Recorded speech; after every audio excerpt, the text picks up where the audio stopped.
I'm Jake. I'm Tom. We are Velocities in Music. On this podcast, Tom and I discuss a scat of topics pertaining to modern music, including, but not limited to, artist deep dives and monthly and annual new music wrap-ups.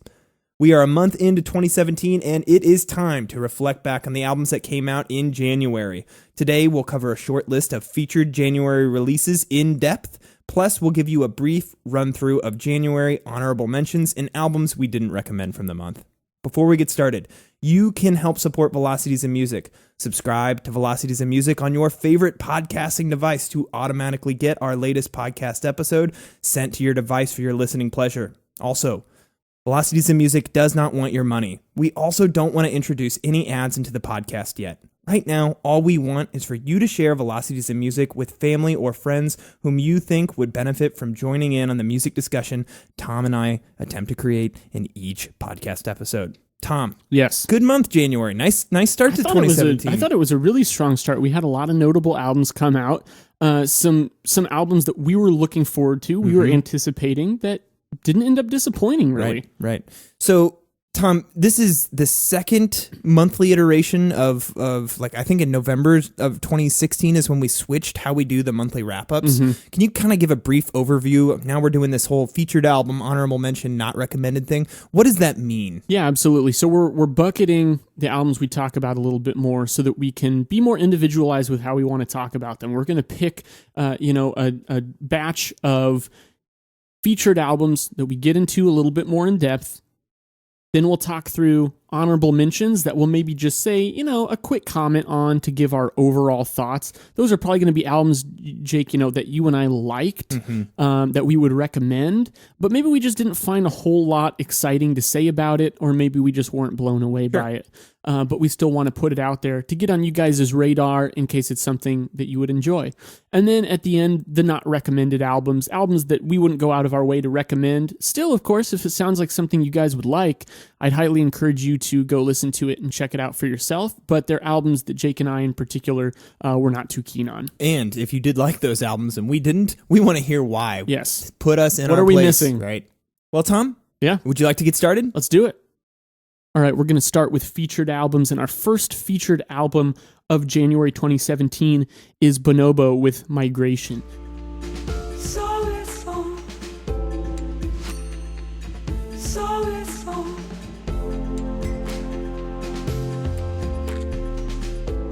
This is a really strong start to electronica for the year. There are vocal parts that are tactful. They don't overpower the album. They're kind of sprinkled throughout. They come in right when they're needed. Aside from that, though, the foundation of all the instrumentals are really well mixed and smooth. This is just really easy electronica to listen to, not too harsh, with a lot of variety. Yeah, what I would say, Tom, is it's very well crafted and moody, and it has a fair dose of ambience in the mix, which I really enjoyed.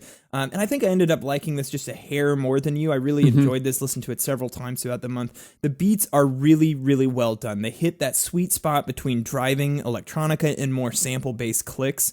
A couple of tracks feature the light, airy female vocals that act as another instrument swirling in the mix rather than a dominant feature of the song.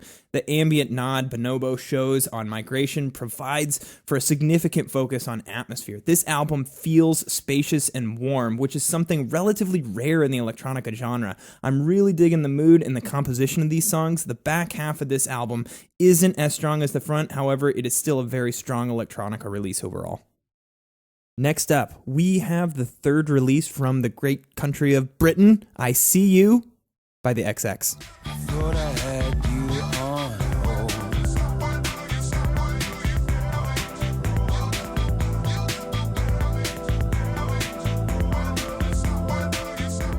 So, Tom, we really like the XX. They're an Yes. artist we've been checking out since 2009 when their self-titled debut album came out. 2012 came their second record called Coexist. I remember you and I weren't too cool with that. Not big on it. And I think that we went against the grain at the time. I think that was getting a lot of love.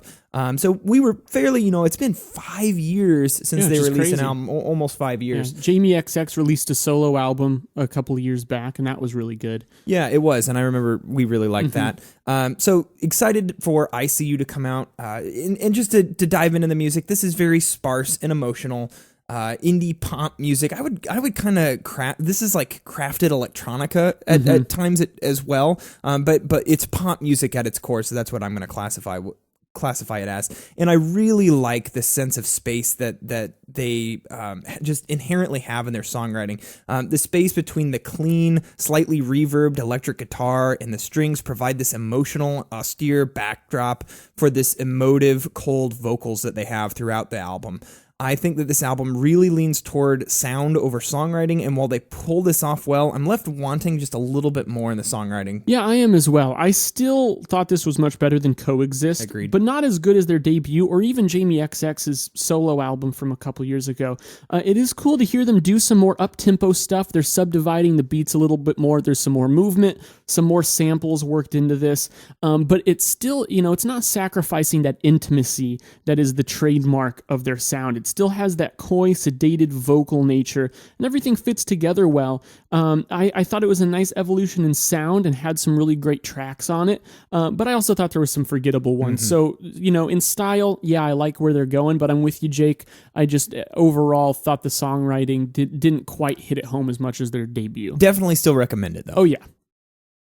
Next up, we have the Flaming Lips with Mlody.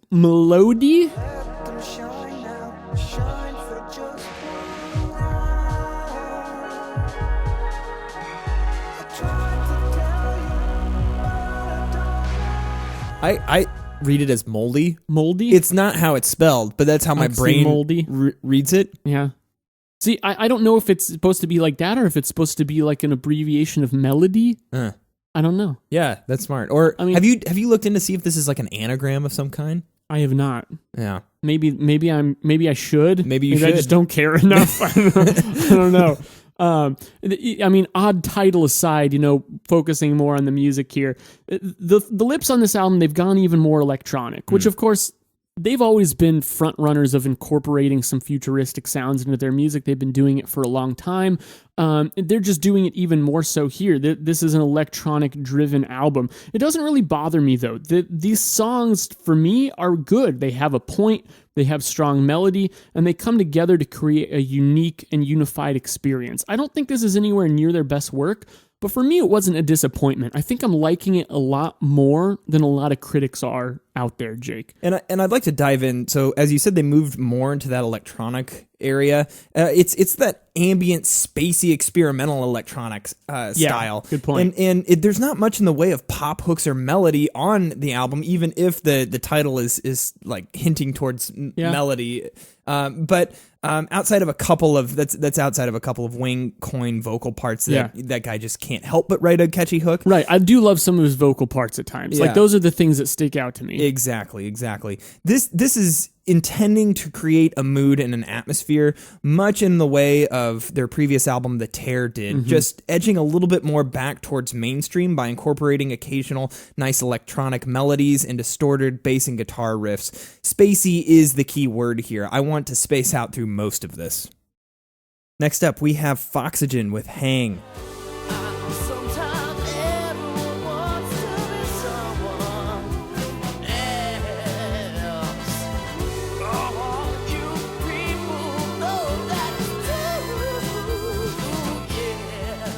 Foxygen are an indie rock duo from California.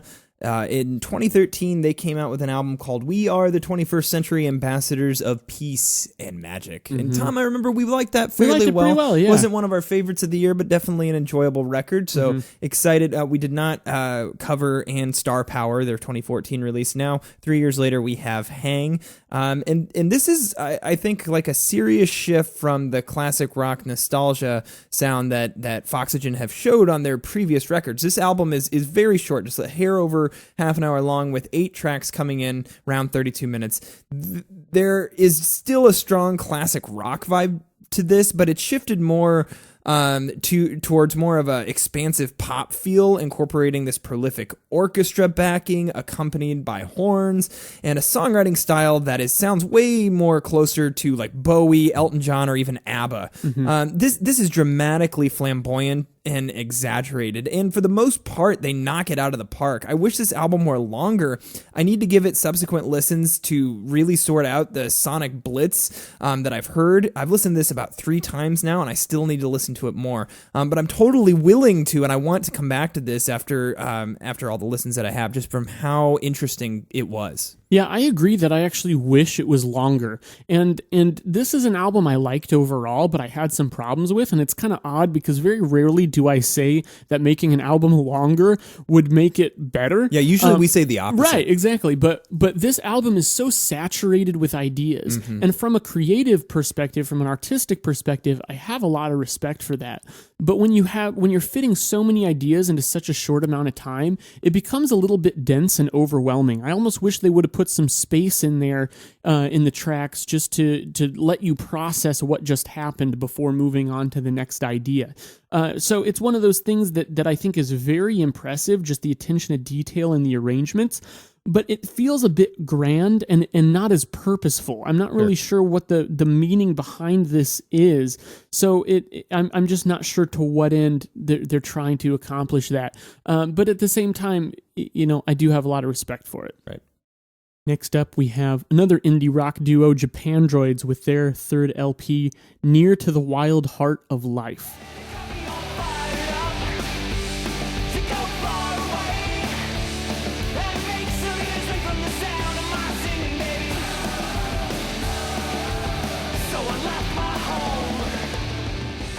On this album, they continue to polish their sound, which is something that we kind of saw between their debut, Post Nothing, and their sophomore release, Celebration Rock. They polish it even a little bit more. The performances are a little bit tighter. The production and the vocals are a little bit cleaner. But they don't lose that endearing charm that made them worth listening to in the first place. Once again, I think this is just a great batch of songs. They're not doing anything hugely different stylistically. It's just those little nuances I mentioned. But they're focusing on quality over quantity. They don't overstay their welcome, and I just don't think there was a weak spot on this album. Tom, I totally agree with you. This album isn't weak. It's also, as you said, not overly indulgent. It is only 36 minutes long and 8 tracks in length. Now, I have to say that my favorite track on the record by far is the title track and first track on the album, Near to the Wild Heart of Life. Such a emphatic and prolific title. And a great way to start the album. Unfortunately, I don't really feel like this album ever recaptures the genius of that first track, although there are several tracks on here I thought were exemplary. In trying to compare this to Japandroids' 2 previous records, they're so different, yet they sound very similar. And that's something I really respect about this band, because Near to the Wild Heart of Life as an album, to me, seems like it's like them, if Post Nothing, their 2009 debut, was just like raucous indie rock that, they're relatively immature, and then Celebration Rock was like their manifesto of them arriving as like a mature band that can really produce a great album. Near to the Wild Heart of Life is almost this like reflection in comparison to like those previous 2 records, and they took several years off in between Celebration Rock and this record, and so I was really excited to hear what they had to offer here, and I haven't been disappointed. And I don't think it's fair to compare this record to their previous records. The only reason I am so tempted to do so, I think, is because it sounds relatively similar. Yeah. But I think that's where I have to give them credit, is that they still somehow matured their music while keeping a similar sound. Next, we have kind of a similar band to Japandroids, Cloud Nothings, with their 4th record, Life Without Sound.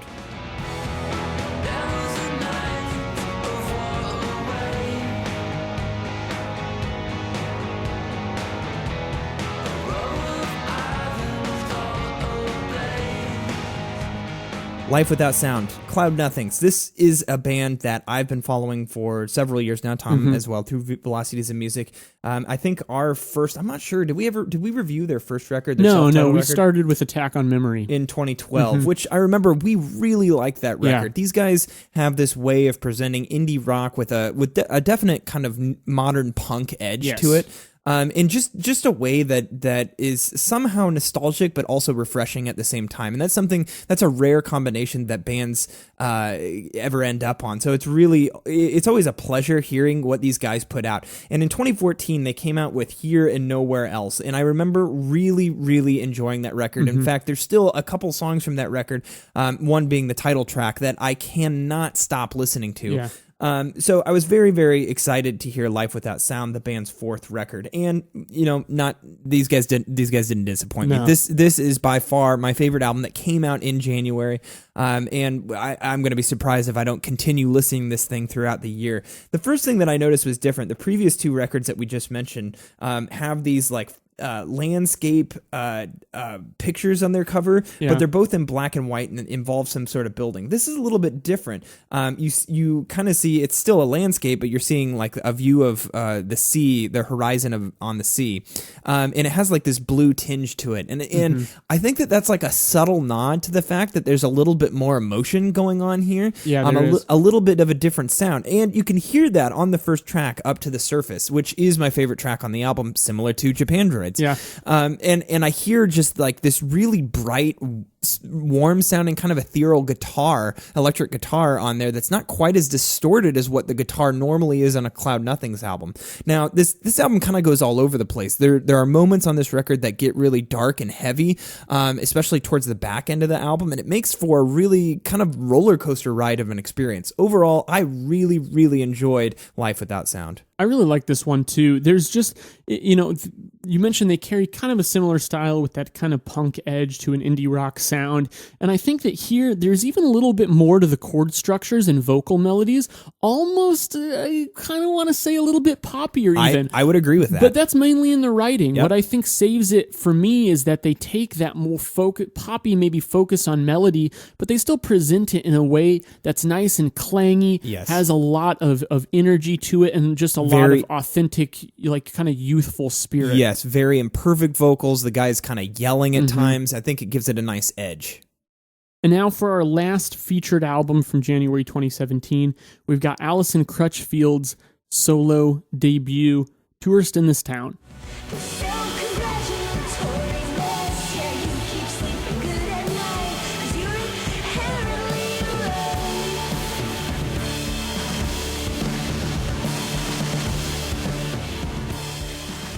This is kind of noisy, guitar and synth-driven indie rock with very sweet vocals. A couple of these songs really grabbed me right away and made me want to come back and listen to this, and I ended up listening to it a few times, and it continued to grow on me. I still don't feel like I'm done with this record. There's a lot to crack here. But more than anything, I just really dug the style and approach. This album is just dripping with charm. Normally, the fact that it's so unapologetic about the lack of blend in the synths would bother me, but I actually just think it added to the experience. I thought this was a unique sound and some really good songwriting driving it. Yeah, it has a very, very cohesive sound. It's making a statement in that electro pop sort of genre. Reminds me a lot of Tegan and Sara, or even like Matt and Kim. Throughout the listen, it's playful and thoughtful indie pop with extraordinarily catchy hooks, and I think that the songwriting is what makes this really special. I found myself getting sucked in to just how the songwriting was being approached, and that's something that you don't hear in everyday pop music. So, Tom, that wraps up our featured albums from 2017, January nonetheless, of 2017. Now, we're going to quickly go through, but not too quickly, but quickly go through our January 2017 honorable mentions, starting with Brian Eno and his album Reflection.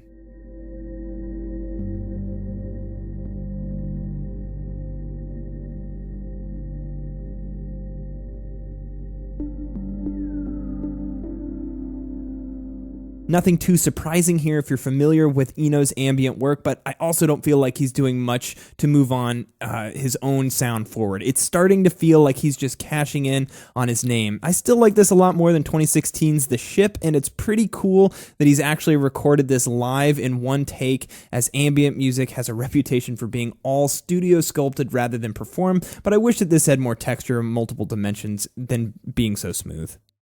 Next up, we've got an album from Sepultura, Machine Messiah.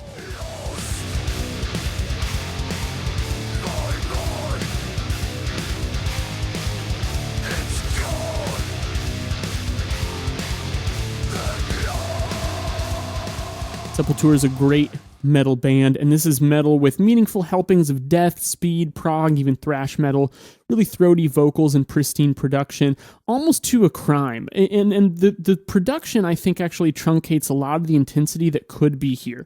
There's also a lot of string additions, and they try to make things sound more epic, but for me, they actually dilute a lot of the heaviness without really providing too much value. This is one of the few metal albums I've listened to where my favorite part is actually the vocals. The instrumentals are fine, but they feel a little uninspired to me, nothing that this band hasn't done before. And while usually in metal I focus on instruments, I kind of like that this is the other way around. Our next honorable mention is Sewn with Rennen. This train, it don't leave twice. Now you know where I be.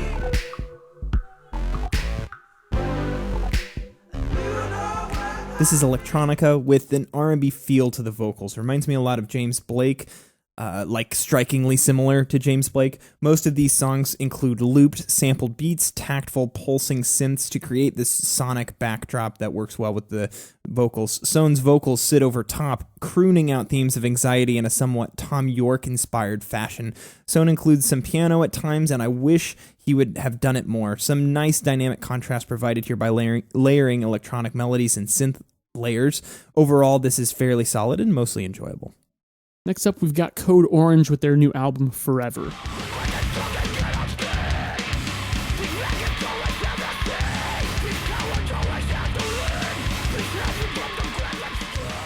This is pretty hardcore metal. Pretty hardcore.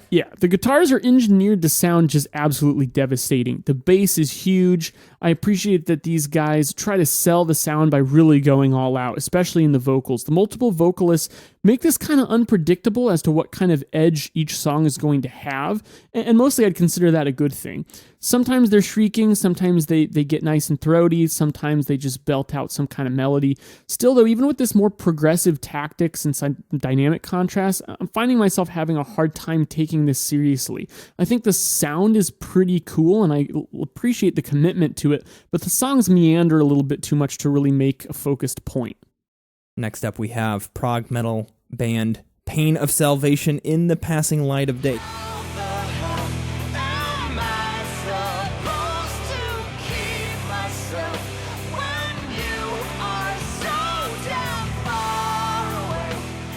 Tom and I really liked the Road Salt 1 and Road Salt 2 Pain of Salvation albums from a few years back. And actually, if you're watching this on YouTube, the picture of Tom and I singing something comes from the Road Salt 1 or 2, I don't remember which one, review that we did. Because there was like a great line and we had to sing it on camera. Yeah, we had to. Touch me where it hurts. Anyways, in the passing light of day, Pain of Salvation take their unabashed alt metal sound and run with it. These performances are really frickin' tight. And as always, these vocals are diverse and engaging. The album is really long, but I feel like it's justified. The songs go so many places and the songwriting never feels stale. It's a lot to take in, so it will need more listens if you're really going to get into it. But on my first listen, I really dug it. Next up, we've got Throwing Snow, Embers.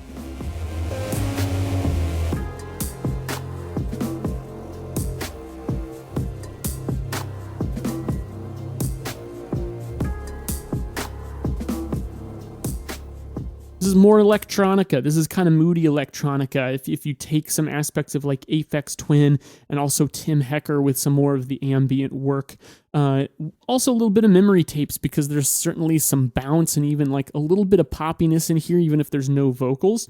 The sound has this gloomy kind of doomsday sort of mood to it. I like that some of the ideas and melodies, just the way they're presented, the way they meld together works really nicely. It's just a smooth electronica album to listen to. What I find myself frustrated with a little bit is that it sounds kind of plastic at times. The beats drag a little bit too loudly in the mix and are a little too similar from song to song.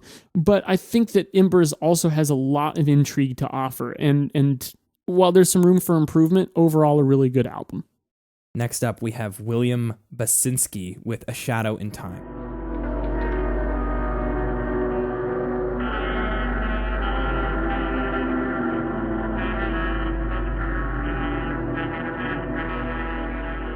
This is avant-garde electronic music in the same vein as Tim Hecker and Ian William Craig. This is a 43-minute album comprised of two 20-minute tracks. The first track gets into some spooky selected ambient works volume 2 areas, and I really, really dug it. The second track is more meandering and spacey before going quiet with a distant melody. Not a lot to comment on here. This is more of a functional album, and it's very well done, but just not something that really grabbed me and made me love it. Next up, we've got Michael Chapman with his new album, 50. But it's farewell to my Lord and you. Farewell to my Lord and you.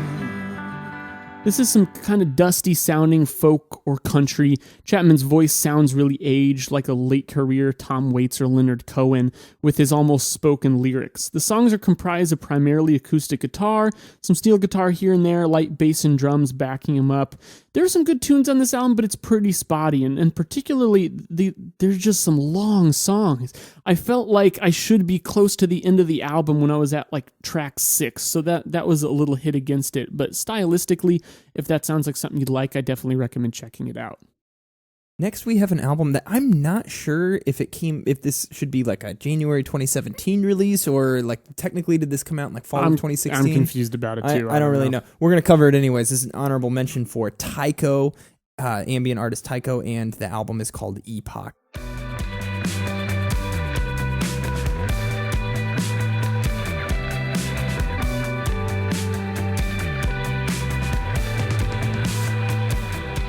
This I would classify as kind of that ambient electronica plus a little bit of dash up dream pop in there.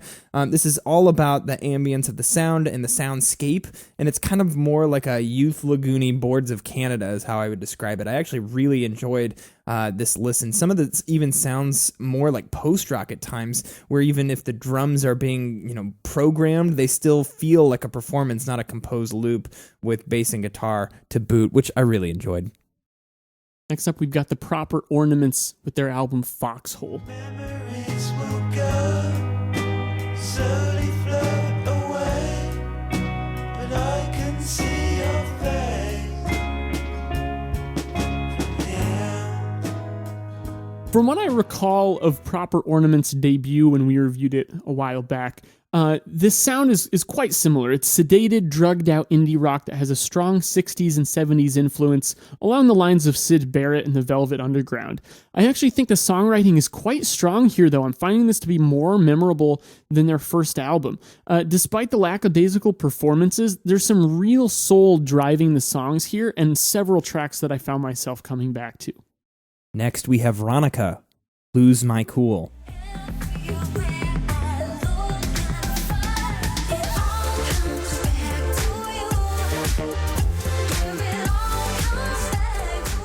This is sugary R&B influenced pop with a heavy dose of 80s production in the synths and beats. Can we say Janet Jackson? The vocals are smooth and soft. Overall, it works very well with the production. The hooks are very catchy, and there is enough variety to keep this quite entertaining. I think this loses points for originality, but overall, I found myself enjoying this rather a lot. Our next album for honorable mentions is Gabriel Garzon-Montano with his album Jardin.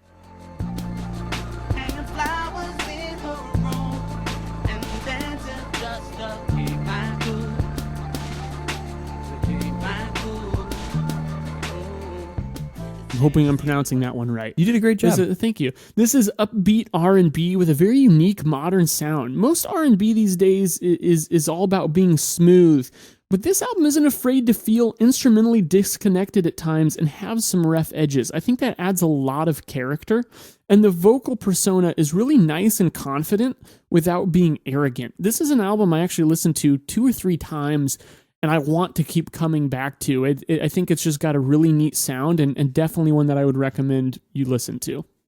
Next up, we have Emptyset with Borders.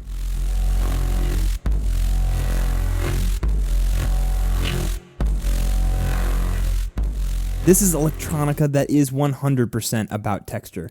Every sound is like that of the friction created by 2 alien objects being rubbed together. From there, the mix isn't overcomplicated. It mostly fixates on that one sound, which drives an additional layer of distortion and or reverb, and the beat comes from the way the sound pulsates rather than from additional percussive elements. This isn't something that I'd probably go out of my way to listen to for enjoyment's sake, but I respect the hell out of it for being pure and sounding from a pure sound design perspective, and I love the mood that it creates.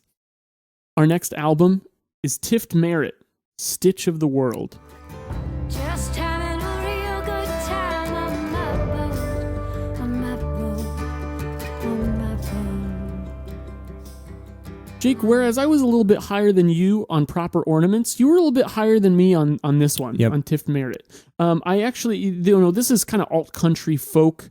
For me, it was fine to listen to, but I just didn't, I don't know, it didn't really pull me in all that much. I actually really like the songwriting here. This isn't the most original alt-country folk music I've heard, but it's pretty much as good as it gets without adding a new dimension to it. Melodic, finger-plucked acoustic guitar leads the song through periods of electric guitar accent with harmonized vocals backing a very pretty female lead vocal presentation. This has a genuinely authentic feel to it, something that this genre desperately needs to be successful. I dig it. Next up, we have Sacred Paws with Strike a Match. When stuff goes wrong, it makes me feel useless.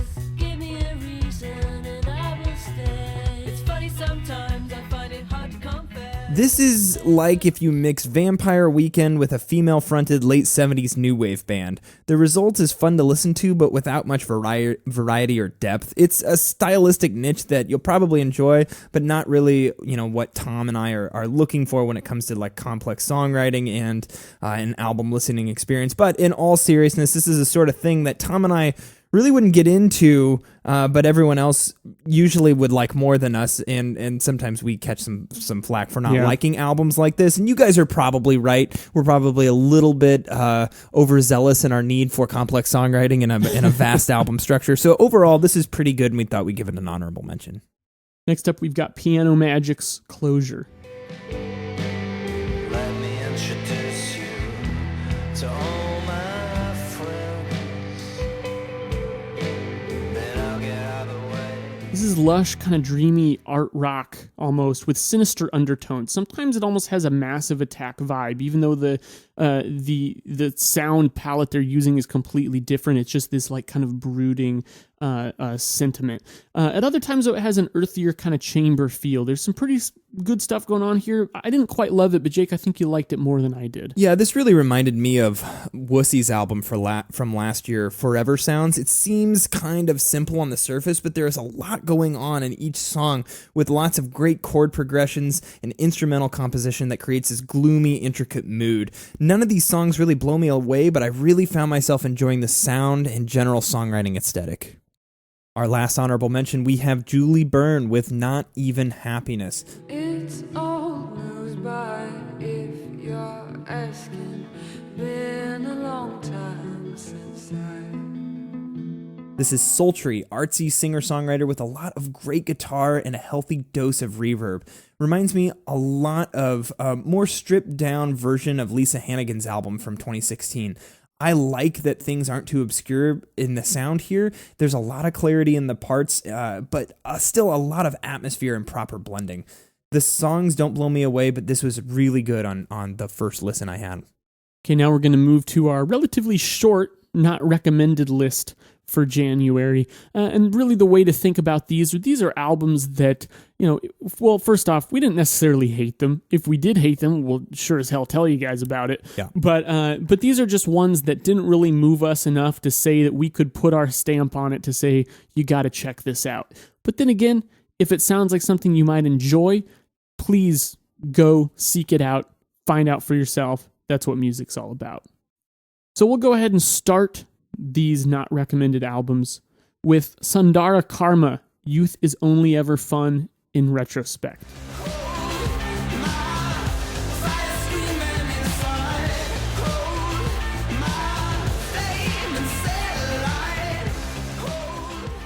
This is one of those mainstream rock bands that's trying to convince the world that they still have an artistic indie mentality, but are only trying to do so through reverb production and avoiding overcompression that's present in a lot of pop and mainstream rock music. While this admittedly does make the sound kind of appealing, the songs themselves are very pop-oriented and just don't do much for me. The vocalist has a genuine and unique quality, which I like, but from time to time, there are some cool guitar lines, but the beats and instrumental interplay is very bland. This sounds to me kind of like New Kings of Leon, but with less memorable performances. Our next not recommended album is AFI's new one called AFI, The Blood Album.